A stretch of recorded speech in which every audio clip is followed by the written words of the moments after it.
অনেকটাই বৃষ্টি হয়েছে, ঠিক আছে। এবার ছাদে জল জমে গেছে, পুরো ছাদে একদম কিন্তু ভিজে জল কিন্তু জমে গেছে, অনেকটাই বৃষ্টি হয়েছে। সকালবেলা উঠে দেখি ওয়েদারের এই অবস্থা, হালকা ঝড় বৃষ্টি হচ্ছে এবং বৃষ্টি হয়তো একদম ভিজে গেছে ছাদ পাত সবই।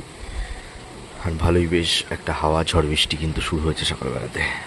সকাল থেকে বৃষ্টি হয়েই যাচ্ছে। কেমন আছেন সবাই?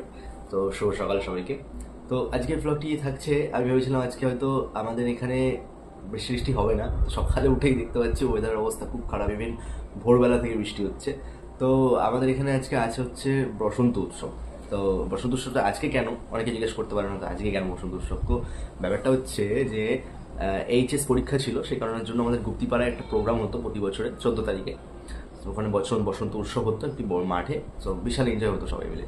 সো আজকে সেই পরীক্ষা তো সব শেষ হয়ে গেছে। তো 22 তারিখ আজকে, 22 তারিখে আজকে প্রোগ্রামটা রেখেছিল। বাট ওয়েদারের যে অবস্থা বন্ধুরা, কি বলবো আর, ওয়েদারের বিচ্ছিরি অবস্থা। ভেবেছিলাম যাবো বসন্ত উৎসবে, কিন্তু আর মনে হয় আর যেতে পারবো না। যে অবস্থা দেখছি ওয়েদারে, দেখতে পাচ্ছেন বাইরে কেমন ঝড়, দেখুন বাইরের ওয়েদারটা একবার দেখুন, দেখাতে পাচ্ছি অবস্থাটা। প্রচণ্ড হাওয়া দিচ্ছে এবং বৃষ্টি কিন্তু ভালোই হয়েছে, ঠিক আছে। মনে হয় আজকে যেতে পারবো না এই ওয়েদারে, কি আর করবো বলুন। এবার দেখাই দেখুন বসন্ত উৎসবের ওয়েদার। বসন্ত উৎসব কি করে হবে দেখুন, আকাশে পুরো মেঘ ভর্তি একদম, ঠিক আছে। প্লাস আবার বৃষ্টি হচ্ছে, হ্যাঁ একদম ওয়েদার, বৃষ্টি হচ্ছে। এই মাত্র কারেন্ট আসলো, তো আজকে আর বসন্ত উৎসবে যাওয়া হবে না, ঘরেই বসে থাকতে হবে, কিচ্ছু করার নেই। কারণ বৃষ্টি আজকে কমবে না।